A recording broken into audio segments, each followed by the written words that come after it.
वालेकुम प्यारे बच्चों। आज देखते हैं लेसन नंबर 4 की एक्सरसाइज। ट्रांसलेशन इसकी पहले हम कर चुके हैं, तो इसकी एक्सरसाइज देखते हैं ज़रा। सबसे पहले तो ये वर्ड सिनोनिम देखते हैं।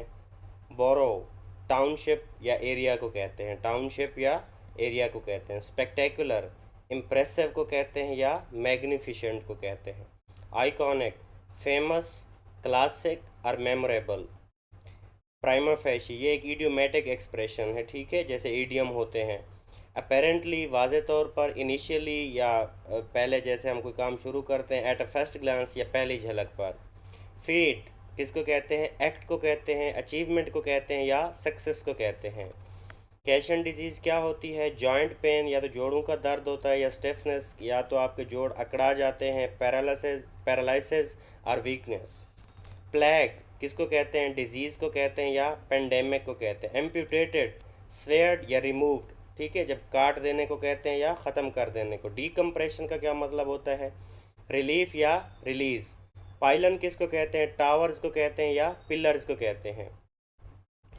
परसुएशन किसको कहते हैं? अर्जिंग को कहते हैं या इनकरेजमेंट को कहते हैं। डांट किसको कहते हैं? स्केयर को कहते हैं, फ्राइटन को कहते हैं, वरी को कहते हैं। टैपिंग का क्या मतलब होता है? हिटिंग या नॉकिंग और बीटिंग। ट्रायम्फ किसको कहते हैं? विक्ट्री, सक्सेस और विन। इंस्क्राइब का क्या मतलब होता है? राइट, नोट और एंग्रेव। कोपिंग विद का मतलब क्या होता है? हैंडलिंग और डीलिंग विद। उसके बाद देखते हैं क्वेश्चंस। जी, ये जो कुछ सबक के लेसन के अंदर क्वेश्चन दिए गए हैं उनको पहले ज़रा देखते हैं। Question number 1, do you agree that a man is made for the defeat? If yes then why? Okay, कि man is not made for the defeat. Yes, I agree that man is not made for the defeat because the human beings have an inherent capacity for the resilience, adaptability, and the determination which enables them to overcome adversity and achieve their goals. हाँ, क्योंकि अल्लाह ने ये जो इंसान मखलूक बनाई है ना, ये एक ऐसी मखलूक है जो कुछ भी कर सकती है, कुछ भी। तो इसलिए इंसान is not made for the defeat, the human being is not made for the defeat. What was the motivation behind this project? The motivation behind this project was to connect the growing cities of Brooklyn and New York, facilitating travel, trade and development. सबसे बड़ा मकसद इसके पीछे क्या था? ताकि लोग आपस में आ जा सकें और उसके लिए आसानी हो। Question number 3, What was the mode of communication that Washington developed? Washington Roebling developed a mode of communication using a system of codes and messages conveyed through his wife Emily, as he was unable to speak or write due to his condition. अब उसे तो फालज हो गया था, उसके बाद उसने क्या किया है? अपनी बीवी को बताता था, फिर वो इंजीनियर्स को बताती थी। Question 1, what was the dream of John Roebling? John Roebling's dream was to design and build a bridge connecting Brooklyn and New York, which became the Brooklyn Bridge. ठीक है, कि इन दो सिटीज़ को वो मिलाना चाहता था और उसके बाद उसने ये ब्रिज बनाई। Question 2, what had happened when the project was underway? The tragic accident happened where his foot slipped and he got severe injury, and later his toes were amputated or removed. ये हादसा हुआ कि वो slip हो गया था। Why did the people criticize the Roebling? People criticized the Roebling due to the wild dream that was not done before because they got loss of life and health. क्या हुआ है उसके बाद? उनने उसके वालिद की भी डेथ हो गई और उसको भी पैरालिसिस हो गया, ठीक है, इसलिए लोग उन पे तनकीद कर रहे थे। उसके बाद है question number 4, which disease attack the under water workers and what were it's symptoms? The underwater workers were attacked by Cashin disease, also known as decompression sickness or bends. Its symptoms include joint pain, paralysis and even death. ठीक है, तो ये लोग पानी में काम कर रहे थे उनको ये डिजीज़ हुई थी और इसकी सिंबल्स अलामात ये हैं। Question number 5, how did mister Washington communicate after the tragic accident? After the accident, Washington Roebling communicated through his wife Emily, who acted as his messenger and assistant. He used to use his finger on his wife's arm to tell the things. कि वो अपनी बीवी के बाजू पे अपनी उंगली से लिखता था और वो जाके इंजीनियर्स को बताती थी। उसके बाद है question number 6, Who was Emily Warren Roebling and what role did she play in the execution of the project? Emily Warren Roebling was the wife of the Washington and played a crucial role in the project execution, working closely with her husband and engineers and even taking responsibilities like communication with the workers and officials. तो उसके बाद उसी बीवी ने ही सारा काम किया था, वही उससे पूछ के इंजीनियर्स को बताती थी, तो उसका रोल बड़ा क्रूशल था। Question number 7, When there is will, there is way. Explain in the light of the given lesson. अब इस लेसन को हम कैसे देख सकते हैं? When there is will, there is way suggests that the determination and the persistence can overcome obstacles and challenges, which was exemplified the Roebling perseverance despite the numerous setbacks. ठीक है, जब इंसान चाहता है तो चाहे जो जो भी हो जाए, इंसान जब करने पे आए तो वो कर सकता है। जी आगे देखते हैं, फाइंडिंग द मेन आइडिया। अब पैराग्राफ क्या होता है ज़रा पहले पढ़ते हैं। A group of sentences organised around a topic, a main idea about the topic and details for the main idea. तो पैराग्राफ क्या होता है? किसी एक ही टॉपिक पे कुछ लिखे गए सेंटेंसेस होते हैं और इसमें यूनिटी ऑफ आइडिया होता है। यूनिटी ऑफ आइडिया का क्या मतलब होता है कि एक ही टॉपिक के बारे में बात होती है, पैराग्राफ में मुख्तलिफ चीज़ें नहीं होती। Topic the overall subject of a paragraph. ठीक है, तो टॉपिक सेंटेंस क्या होता है? जब आप पैराग्राफ पढ़ते हैं उसमें एक टॉपिक सेंटेंस होता है। टॉपिक सेंटेंस को अगर आप पढ़ें, जैसे हर चीज़ की केमिस्ट्री, फिज़िक्स, बायो हम पढ़ते हैं, उनकी जो डेफिनीशन होती है उससे हमें पता चल जाता है कि ये सब्जेक्ट में क्या क्या होता है। इसी तरह एक पैराग्राफ का एक टॉपिक सेंटेंस होता है, उसी टॉपिक सेंटेंस में वो क्लियर होता है कि ये सेंटेंस पूरा पैराग्राफ किस चीज़ के बारे में है। उसके बाद है जी main idea, a statement that tells the author's point about the topic. The main idea provides the message of given paragraph or the argument that is being made about the topic. और उसके बाद main idea क्या होता है? जाहिर सी बात है उसी ओवरऑल सब्जेक्ट का वो जो टॉपिक सेंटेंस होता है उसी को प्रूव करने के लिए, सपोर्ट करने के लिए उसी मेन आइडिया को आप आर्ग्यूमेंट्स देते हैं, दलाइल देते हैं। ठीक है, उसके बाद डिटेल्स क्या होती है? Specific information about the main idea और support for the main idea. उसके बाद फिर आपने क्या करना होता है? या तो एग्जांपल्स देनी होती हैं या फिर आपने स्टैटिस्टिकल डेटा देना होता है। ये क्यों देना होता है? ताकि पता चले कि जो आपने लिखा है वो एग्जिस्ट भी करता है, कहीं खुद से तो आपने बना के नहीं दे दिया। ठीक है, तो इसलिए क्या होता है, मेन आइडिया को सपोर्ट करने के लिए आइडियाज़ होते हैं जो आप देते हैं। अब देखें, main idea is equal to topic plus author's point of view on the topic. ठीक है, मेन आइडिया क्या होता है? एक तो टॉपिक जो होता है कि ऑथर का उसके बारे में क्या व्यू है। अब देखें, how to find the topic. ठीक है, how to find the topic, जब आपने लिखना हो तो उसके बारे में आप टॉपिक कैसे सर्च करते हैं? Ask yourself the question, what or who is the paragraph, who is this paragraph about. जाहिर सी बात है जब आपने लिखना होता है तो आपने क्या करना होता है, आपने उसी टॉपिक के कि वो टॉपिक क्या है, उसमें आप क्या क्या बताएंगे, वो किसी पर्सनैलिटी के बारे में है, वो किसी चीज़ के बारे में है, तो उसके जब क्वेश्चन आपके माइंड में आते हैं तब भी आप उसको लिख सकते हैं। How to find the main idea. अब आगे देखें, फिर ये कह रहा है कि ask yourself what is the overall message और argument being made by the author about the topic of this paragraph.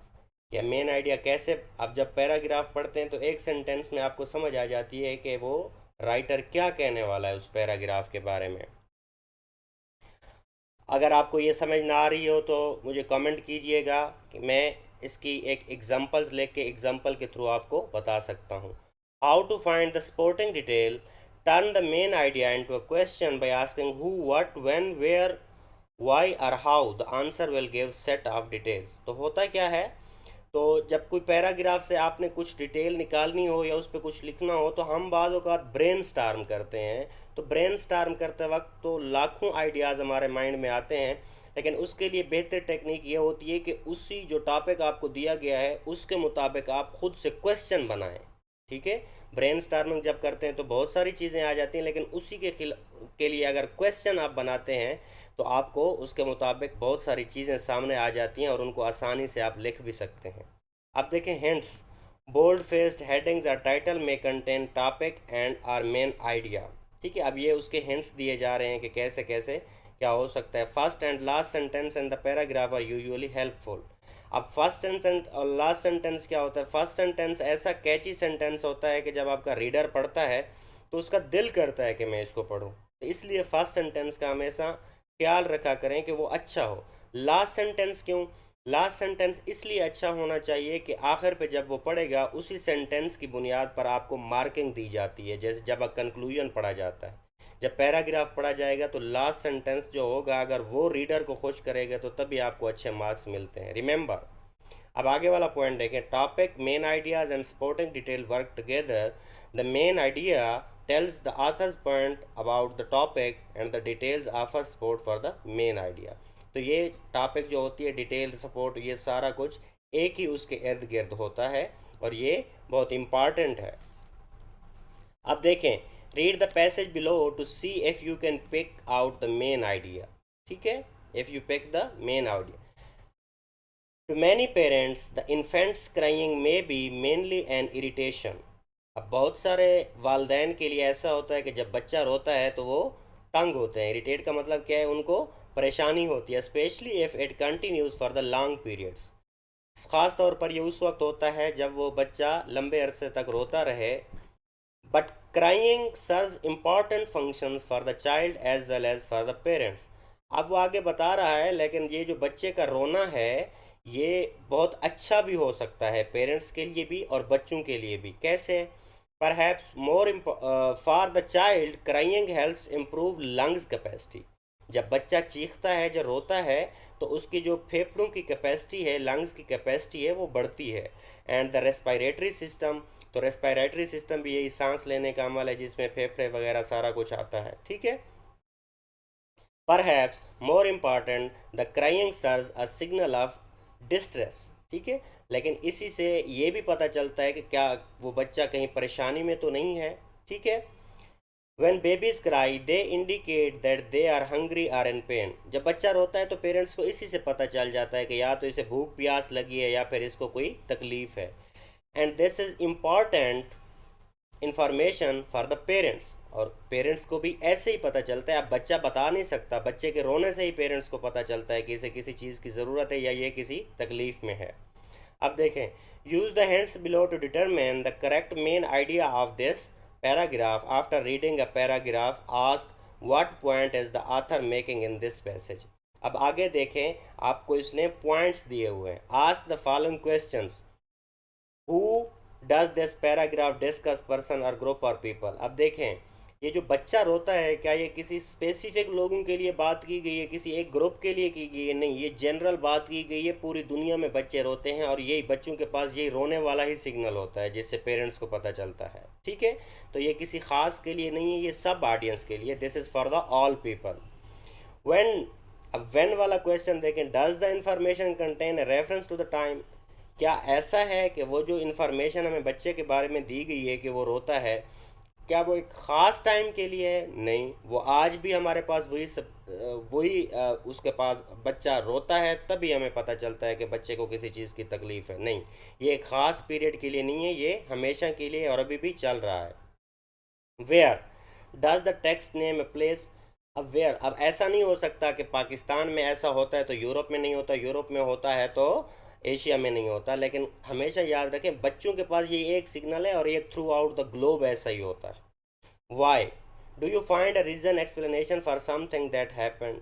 अब उसकी वजह क्या है? क्यों? क्योंकि उसके पास बाद हमारे पास बच्चों के लिए और कोई लैंग्वेज उनके पास उस वक्त होती नहीं है।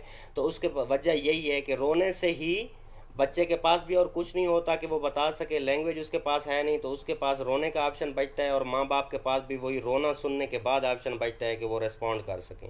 How does the information indicate a method और थ्योरी। अब देखें, ये जो हाउ है, ये जो इन्फॉर्मेशन हमें दी गई है, क्या ये किसी थ्योरी वगैरह को भी इंडिकेट करती है? ठीक है, थ्योरी, रेस्पिरेटरी वगैरह ये सारे, अब साइंस पढ़ते हैं तो हमें ये चीज़ समझ आती है। आगे उसने फिर आपको एग्जांपल दे दी है। Read the passage and answer the question. Fire ants are painful and destructive pests. The fire ant earned its name because of its venom. Venom जहर को कहते हैं। The insect uses a wasp-like stinger to inject the venom which causes the painful burning sensation and leaves tiny itches pustules। तो ये क्या होता है, जब आपको ये आंट्स काटती हैं तो ये इनका जो डंग होता है सुई नुमा, उसके थ्रू ये जहर आपकी बॉडी में वो करती हैं। उससे आपको क्या होता है, आपकी जल्द पे तकलीफ़ होती है और दाने नमूदार हो जाते हैं। The ants will swarm over anyone or any time that disturbs their nests। ठीक है, तो ये क्या करते हैं, जाहिर सी बात है, तो ये हमेशा तंग ही करते हैं। ये अपना कीड़े मकोड़े तंग ही करते हैं, इनका कोई फ़ायदा हो सकता है, लेकिन यहाँ पे जो बताया गया है उसके मुताबिक नहीं है। In addition to causing pain, और उससे कहता है कि इसी तकलीफ़ में अगर इजाफा किया जाए इस डायलेमा के बारे में, fire ants damage many crops by eating the plants and by protecting other insect damage crops. अब देखें, ये ख़ुद भी फसल खाते हैं, ठीक है, ये ख़ुद भी फसल को नुकसान पहुंचाते हैं और इनकी वजह से बाकी आते भी नहीं हैं फसल की तरफ, वो नुकसान नहीं पहुंचाते। अब देखें, इसी तरह एक कीड़े मकोड़े उसी घर में होते हैं जहाँ पे कोई रिज्क वगैरह होता है, जहाँ खाने पीने की चीज़ होती है। अब जैसे आप सल्लल्लाहु अलैहि वसल्लम के पास एक औरत आई थी और उसने कहा कि या अल्लाह, या अल्लाह के ए अल्लाह के नबी, मेरे घर में कीड़े मकोड़े नहीं हैं। तो अल्लाह के नबी ने दुआ की कि जाओ आ जाएंगे। तो सहाबा ने पूछा कि या नबी ये कैसे हो गया कि वो कीड़े मकोड़े मांगने आए, लोग तो उससे तंग होते हैं।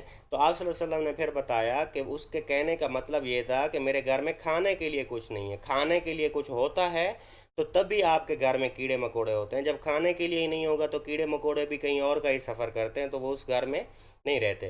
तो ये यहाँ पे आंट्स भी यही काम करती हैं, ये ख़ुद तो फसल को नुकसान पहुँचाती हैं, लेकिन इनकी वजह से बाकी चीज़ें नुकसान नहीं पहुँचा सकती। Fire ants are attracted to the soya beans, eggplant, corn, okra, strawberries and potatoes के किन किन फसलों की तरफ वो ज़्यादा अट्रैक्ट होते हैं। अब देखें, what is the topic of the passage. अब टॉपिक क्या है, फायर आंट्स है, ये मैंने ग्रीन किया हुआ है। What does the author want you to know about the topic. Fire ants है, अब चार ऑप्शन दिए गए हैं, इसमें डी है, fire ants are painful and pesky. अब देखें, which sentence contain the main idea. अब पहला जो सेंटेंस है वो हमें फायर आंट्स के बारे में बता रहा है, तो इसीलिए ऑप्शन ए। उसके बाद देखें जी, parts of speech. Parts of speech understanding of the classification words is of utmost importance before one moves toward the sentence and structure and advanced syntax of the English both in the written and oral communication। देखें, अब इन्होंने बहुत ही खूबसूरत अंदाज में एक poem लिखी है। पार्ट्स ऑफ स्पीच हमारे बच्चे पहले पढ़ते थे, लेकिन इन्होंने एक पोएम में उसको डाल दिया है। Every name is called a noun as field and fountain, street and town. ठीक है, इन्होंने उसको रिदम में लिख दिया है। अब नाउन के बारे में इसने बता दिया है और आगे इसने एग्जाम्पल दे दिए, फाउंटेन, स्ट्रीट एंड टाउन। ठीक है, अब नेक्स्ट लाइन देखें, in place of noun the pronoun stands. ठीक है, and he and she can clap their hands. अब देखें, प्रोनाउन क्या होता है, ही शी प्रोनाउन होते हैं ना, उसी को उसने आगे बता दिया है। अब देखें आगे एडजेक्टिव के बारे में बता रहा है, the adjective describes a thing, a magic wand and shiny ring.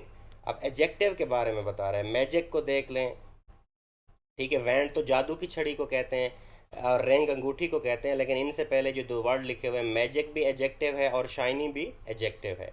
अब आगे वर्ब के बारे में बता रहा है, the verb means action, something done, to read, to write, to jump, to run. अब देखें, आगे सारे वर्ब बताए हैं, पहले वर्ब के बारे में बताया, to read, to write, to jump, to run. ठीक है, उसे रिदम में लिख दिया है। आगे देखें adverb, how things are done, the adverbs tell, as quickly, slowly, badly, well.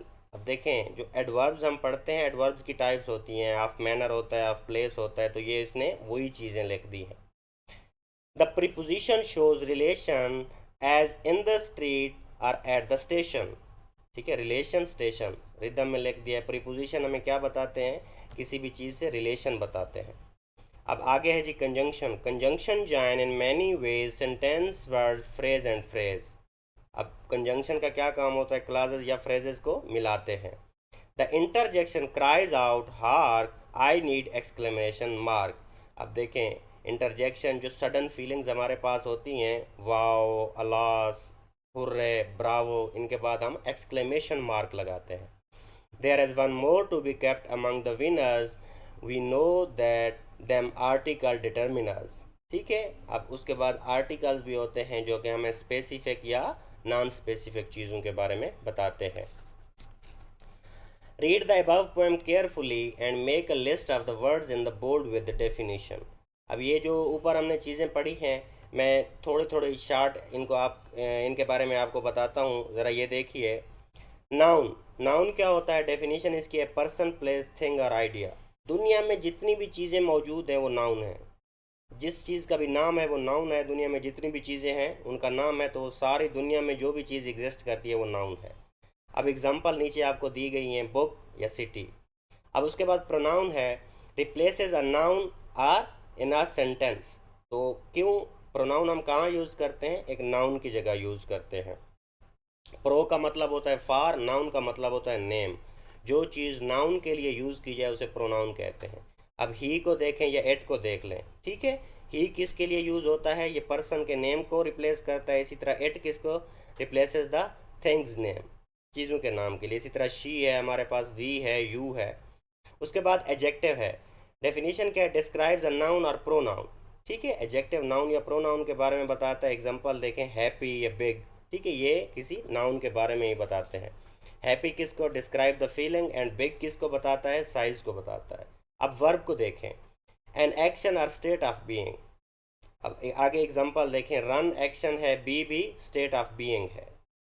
अब उसके बाद एडवर्ब है हमारे पास, describes a verb, an adjective और एन अदर एडवर्ब। एग्जांपल देखें, क्विकली और वेरी। तो ये हमेशा हमारे पास एडवर्ब ही होता है जो वर्ब के बारे में बताता है कि कोई चीज़ हो रही है, स्लोली हो रही है, फास्टली हो रही है, दरमियाने तरीके से हो रही है। उसके बाद है जी preposition, shows the relationship between a noun और pronoun and the other words. ठीक है, ये कैसे? In, on. अब मैं फॉर एग्जांपल, अगर आप रूम में बैठे हुए हैं, you are under the roof, you are in the room, you are at the chair. ठीक है, ये सारे क्या हैं? प्रीपोजिशनल वर्ड हैं, इन, एट, विद, ऑन। अब आगे कंजंक्शन देखते हैं। Definition, connect the word, phrases और क्लाजेस। कंजंक्शन का क्या काम होता है? दो क्लाजेस या फ्रेजेस को आपस में मिलाना। एंड, बट, नार, येट, सो, ऑल दो, ये सारे क्या हैं? कंजंक्शंस हैं। उसके बाद है जी इंटरजेक्शन। इंटरजेक्शन क्या होता है? सडन फीलिंग्स होती है, एक्सप्रेसेस द इमोशन और फीलिंग। ठीक है, ओह वाओ। अब देखें आगे इसके एक्सक्लेमेशन मार्क लगा हुआ है जो हमने पोएम में पढ़ा है। Article determiners. अब आगे देखें, modifies a noun and indicates which one is the meant. अब द जो है ये स्पेसिफिक के साथ यूज़ होता है, एक इसके लिए यूज़ होता है, नॉन स्पेसिफिक के लिए यूज़ होता है। अब ये नीचे एक नोट देख लें। Note, these are very basic definition and example, and there are many more nuances and exceptions in the each category. Nuances हमने second chapter में पढ़े हुए हैं कि जो अल्फाज में थोड़ा सा डिफरेंस होता है। तो ये डेफिनेशन आपको जनरल सी दी गई है, इनकी ये डिफरेंट भी हो सकती है। अब आगे देखें, ए हो गया, बी को देखें। Identify the part of speech of the highlighted word in each following sentence, verb, noun, pronoun, adjective, adverb, preposition. अब वही चीज़ें आपको दी गई हैं, हाईलाइट की गई हैं, आपने बताना है। He runs fast. तो ये फास्ट क्या है हमारे पास? ये एडवर्ब है। ठीक है। The गीज इंडोलेंटली वेडल्ड across. इंडोलेंटली किसको कहते हैं? ये एक मैं बताऊंगा, एक आपने बताना है। इंडोलेंटली का अब आपने बताना है। Yikes, I am late. अब याइक्स देखें, एक्सक्लेमेशन मार्क आ गया है, तो इसमें क्या आएगा? ये क्या है? एक्सक्लेमेशन मार्क के साथ इंटरजेक्शन होता है। ब्रोनोस शैबी थिसार्स। अब ये आप बताएंगे कि शैबी क्या है। उसके बाद है जी, द फ्रेडरिक एंग्रिली स्टैम्प्ड।